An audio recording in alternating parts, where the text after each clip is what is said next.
Hallelujah, hallelujah, hallelujah, hallelujah, hallelujah, hallelujah, hallelujah, hallelujah, hallelujah, hallelujah.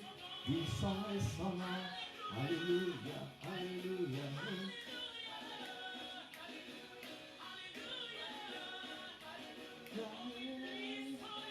We song a song, hallelujah, hallelujah, hallelujah, hallelujah, hallelujah, hallelujah. Shalom, shalom, chers frères et chères sœurs, je vous salue dans le précieux nom de Jésus. Nous sommes à notre programme hebdomadaire, temps de rafraîchissement, qui veut dire temps de prière. Amen. Nous allons prier et comme vous êtes habitués depuis quelques semaines déjà, je partage ce programme avec le prophète Jason Lawani qui va conduire le temps de prière.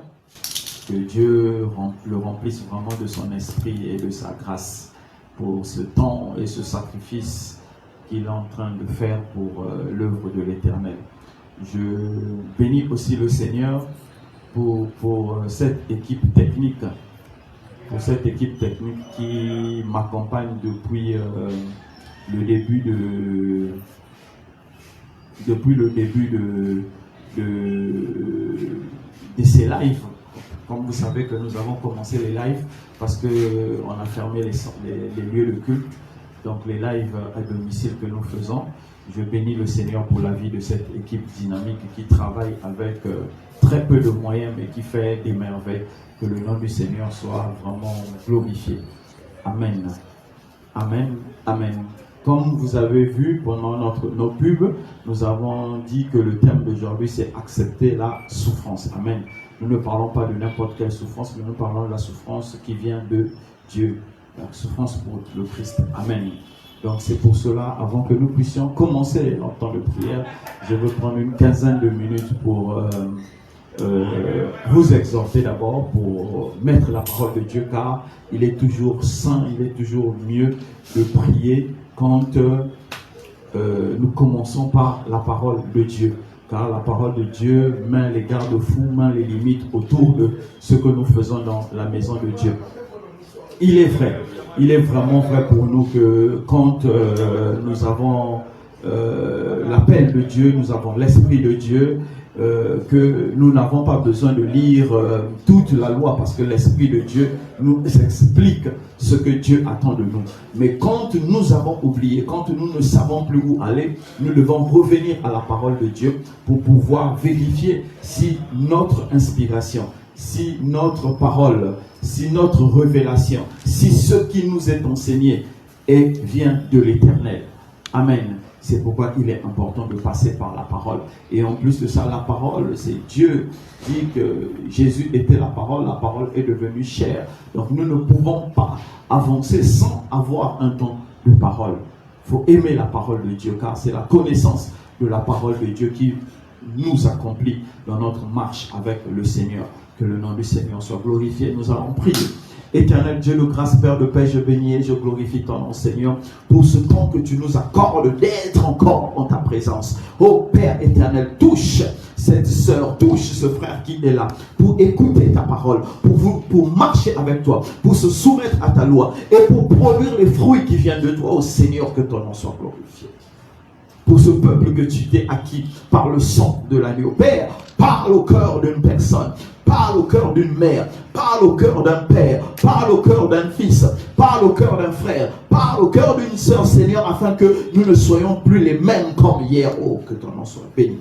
Merci Seigneur pour ton nom, pour ta grâce, pour ta paix, pour ta parole, pour tout ce que tu nous donnes qui contribue à la vie. Dans le nom de Jésus, nous avons prié. Amen. Amen. Une fois de plus, que soyons bénis dans le nom du Seigneur. Nous, comme je le disais tout à l'heure, le message de ce soir, c'est accepter la souffrance. Nous allons lire dans le livre de Matthieu 16, le verset 24. Alors Jésus dit à ses disciples, si quelqu'un veut venir après moi, qu'il renonce à lui-même, qu'il se charge de sa croix et qu'il me suive. Si quelqu'un veut venir après moi, si quelqu'un veut marcher derrière moi, si quelqu'un veut mettre ses pas dans mes pas, qu'il prenne sa croix et qu'il me suive. Or, nous savons, premièrement, que la croix était lourde au point où Jésus est tombé. Il est tombé plusieurs fois et à un moment donné, les soldats romains ont dû prendre cette croix et ils l'ont mis sur Simon de Cyrène. Amen. Comme nous pourrons le lire dans le livre de Luc 23, le verset 26. Comme il l'emmenait, il prit un certain Simon de Cyrène qui revenait des champs et le chargeur de la croix pour qu'il porte derrière Jésus. Amen. Donc ce monsieur-là, Simon de Cyrène, sortait des champs. Il avait sûrement travaillé une bonne partie de la journée et c'est là où il a vu le cortège qui emmenait Jésus. Et comme sûrement ils l'ont vu avec les muscles comme notre chantre Enoch, Gonou, qui est très musclé comme ça. Donc lui aussi, si on l'avait vu là-bas, c'est sûr qu'on lui aurait donné la croix de force. Amen. Donc, quand nous regardons le cas de Simon de Cyrène, amen, la croix que Simon de Cyrène portait, ce n'était pas une croix volontaire. Ce n'est pas volontairement qu'il a choisi de la porter. C'est une contrainte qu'on a mise sur lui de porter la croix. Or, Jésus dit quoi? Il dit, si tu veux marcher après moi, qu'est-ce que tu dois faire? Tu dois toi-même décider de faire quoi? De porter la croix. Simon de Cyrène n'avait pas décidé de porter la croix. On a mis la croix sur lui. Amen. On a mis la croix sur Simon de Cyrène, mais il n'a pas décidé de porter la croix. Donc, si tu ne décides pas de porter la croix et qu'on te met la croix de force, ça ne peut pas produire les effets que Dieu attend de cette croix, de porter cette croix. Amen. Amen. Vous savez, aujourd'hui, il y a beaucoup parmi nous qui sont devenus des Simons de Cyrène dans l'église. Ils portent une croix parce que le pasteur a dit. Ils acceptent de porter une croix parce que le pasteur a dit. Mais ce n'est pas une volonté expresse, une volonté personnelle qui dicte ton désir de porter la croix. Il y a beaucoup parmi nous aujourd'hui dans l'église qui portent la croix parce qu'ils veulent devenir riches. Il y a beaucoup parmi nous aujourd'hui dans l'église qui portent la croix parce qu'ils veulent un mariage, ils veulent des enfants. Non, ça c'est des Simons de Cyrène. Ce n'est pas d'eux que Jésus est en train de parler. Ce n'est pas d'eux dont Jésus est en train de parler. Jésus est en train de parler à une personne qui volontairement décide de porter sa croix. C'est pourquoi il dit, si quelqu'un veut venir après moi, qu'il renonce à lui-même, qu'il se charge de sa croix et qu'il me suive. Donc, personnellement, tu prends ta croix, tu mets au dos et tu décides de marcher. C'est un choix personnel. Donc, ce n'est pas comme Simon de Cyrène à qui on a obligé de porter la croix. Donc, si tu penses que ta croix à toi, ça doit être le bébé, ça veut dire que tu es en train de faire l'œuvre de Simon de Cyrène. Si tu penses que toi, ta croix à toi, ça doit être la maison, ça veut dire que tu fais l'œuvre de Simon de Cyrène. Tu portes une croix parce que tu as déjà défini la récompense que tu vas trouver dans le fait de porter la croix. Non, ce n'est pas de cette souffrance dont le Christ est en train de parler. Amen. Amen. Le Christ est en train de parler de la souffrance qui t'emmène au renoncement de soi. Porter sa croix, c'est d'abord renoncer à soi-même. Accepter la souffrance, c'est renoncer à soi-même. Allons dans Ésaïe 53, le verset 5, la Bible dit ceci. Mais il était blessé pour nos péchés, brisé pour nos iniquités. Le châtiment qui nous donne la paix est tombé sur lui. Et c'est par ces meurtrissures que nous sommes guéris. Oh, amen. Que le nom du Seigneur soit glorifié. Par ces meurtrissures que nous sommes guéris. Comprenez d'abord ceci. Le Seigneur Jésus accepte la croix. Il a accepté. C'est un choix qu'il a fait. C'est un choix qu'il a fait. Le Seigneur Jésus a fait un choix d'accepter les meurtrissures, d'accepter la chicotte, d'accepter le rabais, d'accepter le rejet. Pourquoi? Pour la gloire de Dieu. Le renoncement est personnel. Cette souffrance-là, il l'a acceptée. Il a accepté de porter cette souffrance. C'est pourquoi il nous dit dans Jean 10, je vais chercher la Bible rapidement. Pour ne pas que je cite ça de mémoire. Jean 10, le verset 15. Jean 10. verset 15, j'espère que je me trompe. Voilà. Ok. Il dit, comme le Père me connaît et je connais le Père, je donne ma vie pour mes brebis. Donc Jésus dit, comme Dieu me connaît, comme je connais Dieu, comme Dieu est dans moi, moi je suis dans Dieu, je donne ma vie. Donc il renonce à sa vie, il laisse sa vie partir, Amen. Il renonce à sa vie, il laisse sa vie partir. Pourquoi? Simplement parce que il a compris que là, à un moment donné dans la souffrance, il faut renoncer à soi. Il a renoncé à la vie. Et en renonçant à la vie, qu'est-ce qui se passe? Il a la récompense que Dieu a donnée. Parce qu'il a accepté de renoncer à sa vie. Amen.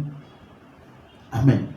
Et je veux encore soulever un autre point que tu dois pouvoir comprendre, c'est que accepter la souffrance est un signe de maturité. Accepter la souffrance est un signe de maturité. Tu vois, la chose que tu dois comprendre, c'est que Dieu permet la souffrance. Dieu permet la souffrance. Alors dans Ésaïe 48, le verset 10, il dit, j'ai été mis au creuset, mais non pour retirer de l'argent, j'étais éprouvé dans la fournaise de l'adversité. Amen. Dans la fournaise de l'adversité, qu'est-ce que Dieu est en train de dire?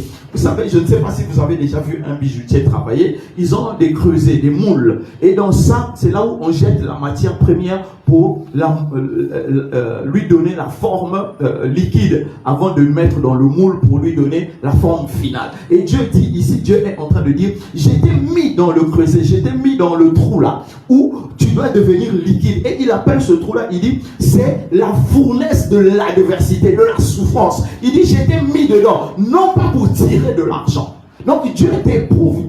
Il y a des adversités, donc il y a des souffrances qui viennent de Dieu. Et si tu ne comprends pas ça, tu ne peux pas évoluer. C'est comme Paul était en train de dire, j'ai prié 3 fois afin qu'il puisse tirer cette écharde. Mais il m'a dit, ma grâce te suit. Amen. Donc il y a des moments quand on marche avec Dieu, on doit accepter la souffrance parce qu'il y a des souffrances qui viennent de Dieu et cette souffrance-là t'éduque, cette souffrance-là te transforme, cette souffrance-là te met de l'âge, même si tu ne comprends pas l'utilité. Amen. Et l'autre point que je vais soulever, c'est que la souffrance qui vient de Dieu montre le fond de ton cœur. La souffrance qui vient de Dieu montre au fond de ton cœur. Avant que je ne puisse lire le passage qui le dit, on va parler rapidement avec les hérésies que nous partageons dans les églises aujourd'hui, que nous partageons dans le monde. Jésus a déjà souffert pour toi, tu ne dois plus souffrir. Enfin, je ne sais même pas, c'est biblique par où ça commence, où ça finit, où dans la Bible. Oh, Jésus est assis à la droite de Dieu, il a une position glorieuse, donc toi si tu veux être glorieux. C'est écrit où? C'est quel verset? Amen. La souffrance souvent révèle le fond du cœur de l'homme. Lisons dans le livre de Romains. Romains 5, le verset 3 jusqu'à 5. Bien plus, nous nous glorifions des afflictions. Bien plus, nous nous glorifions des afflictions. Donc ça veut dire de la douleur. Sachant que la douleur produit la persévérance. La persévérance est la victoire dans l'épreuve. Et la victoire, l'espérance. Or, l'espérance ne trompe point parce que l'amour de Dieu est répandu dans nos cœurs par le Saint-Esprit qui nous a été donné. Donc, qu'est-ce que Paul est en train de dire? Donc, je reviens d'abord. Paul dit, bien plus nous glorifions dans l'affliction, dans la souffrance. Maintenant, toi, en tant que serviteur de Dieu, tu dis qu'il n'y a plus de souffrance. Mais Paul dit qu'il y a encore la souffrance et lui, il a écrit ça dans la Bible qui dit la vérité. C'est que le chrétien peut encore souffrir. Et qu'à un moment donné, le chrétien doit accepter de souffrir. Et c'est ce que Paul dit. La souffrance, c'est ce qu'il est en train de dire. Il dit que la souffrance que nous avons, que nous rencontrons, cette affliction, crée en nous la persévérance. Plus tu souffres pour Dieu, plus tu dois t'attacher à Dieu. Plus tu as mal pour Dieu, plus tu dois t'attacher à Dieu. Plus tu pleures à cause de Dieu, plus tu as envie de voir la gloire de Dieu. Plus ton cœur s'arrête pour Dieu, plus tu veux voir cette gloire de Dieu. Plus on t'accuse pour Dieu, plus tu veux que la gloire de Dieu descende des cieux. Donc cette souffrance-là produit le fond de ton cœur. Si aujourd'hui on t'a chassé à cause de Jésus, tu t'es découragé, ça veut dire que tu ne l'as jamais rencontré. Parce que la souffrance que le chrétien rencontre. Parce que la souffrance que le chrétien rencontre montre ce qu'il y a au fond de son cœur. Amen. Amen. Amen. Nous allons prier. Nous allons passer par notre temps de prière. Je vais introduire la prière. Amen. Mais avant que j'introduise la prière, mon frère, ma soeur, je te supplie, ne pense pas que la vie chrétienne est une vie de paresse et de facilité. C'est pourquoi celui-même qui nous a appelés, celui-là même qui nous a appelés, il dit quoi? Il dit, si quelqu'un veut venir après moi, qu'il renonce à lui-même, qu'il se charge de sa croix et qu'il me suive. C'est pourquoi, mon frère, ma soeur, si tu as décidé de renoncer à toi-même et tu as décidé de marcher avec le Christ, il faut savoir que tu vas souffrir. La souffrance est itinérante à la marche avec le Christ. Mais cette souffrance n'est pas là pour te détruire, mais cette souffrance est là pour te bâtir. Et c'est ça que tu dois comprendre. Amen. Si tu refuses cela, ça veut dire que tu as refusé la marche avec le Christ. Que le nom du Seigneur soit glorifié. Nous allons prier. Prends la position qui te convient. Prends la position que tu connais le mieux où tu vas prier. Mais je voudrais te conseiller, si tu as de l'espace, vraiment, il faut créer de l'espace pour pouvoir prier. Donc je veux t'emmener dans ce temps, je vais t'inviter dans ce temps de prière et vraiment crée de l'espace et laisse ton cœur parler à Dieu ce soir. Laisse Dieu te conduire. N'aie pas peur de la souffrance, car il n'y a aucune souffrance qui vient de Dieu qui puisse te détruire. Toute souffrance qui vient de Dieu va te bâtir. Prions dans le nom de Jésus. Éternel Dieu de grâce, Père de paix, je bénis et je glorifie ton nom. Seigneur, car ce temps dans lequel tu nous emmènes, Seigneur, nous acceptons la souffrance qui vient de toi. Donne-moi le cœur d'accepter la souffrance. Donne-moi le cœur d'accepter la souffrance. Donne-moi le cœur d'accepter cette souffrance, de comprendre l'utilité de cette souffrance et de me laisser aller à cette souffrance. Comme tu l'as dit, Seigneur, je veux porter ma croix et je veux te suivre. Je veux porter ma croix et te suivre. Je veux mettre mes pas dans tes pas, Seigneur. Comme Pierre pouvait le dire, je suis sûr que je peux boire à cette coupe dans laquelle tu es en train de boire. Père éternel, je veux boire à ta coupe. Je vais accepter ta souffrance, car je sais que je ne serai pas détruit. Car la couronne d'or, mais maintenant, Seigneur, et maintenant pour moi, Seigneur. Car la récompense qui est de toi est pour moi maintenant. C'est pourquoi, Seigneur, j'accepte de prendre la croix. J'accepte de marcher dans la souffrance. J'accepte d'être insulté. J'accepte d'être mis à part. J'accepte d'être rejeté pour la gloire de ton nom. Pour la gloire de ton nom. Pour la gloire de ton nom. Oh, élève la voix, mon frère. Élève la voix, ma soeur. Commence à accepter la souffrance. Dis à ton esprit d'accepter la souffrance. Dis à ton âme d'accepter la souffrance. La souffrance du Christ ne te détruira pas. La souffrance du Christ va te bâtir. Peu importe ce que tu traverses maintenant. Peu importe ce que tu es en train de traverser maintenant. Peu importe les situations que tu traverses maintenant. Dis Seigneur, si c'est pour ta gloire, j'accepte. Si c'est pour ta gloire, j'accepte. Oh Seigneur, car je sais, à cause de ton nom, tu vas me glorifier. À cause de ton nom, tu me mettras au large. À cause de ton nom, tu me donneras des choses qui me dépassent, Seigneur. Car ton amour se glorifie en moi. Car ton amour en moi me bâtit. Car ton amour en moi, Seigneur, me remplit de la reconnaissance de toi. Merci Seigneur pour tout ce que tu me donnes. Que ce soit la souffrance, que ce soit la gloire, que ce soit les acclamations, que ce soit la nourriture, que ce soit le souffle de vie. Seigneur, je te dis merci. Merci pour toutes ces choses que tu me donnes. Oh, merci Seigneur.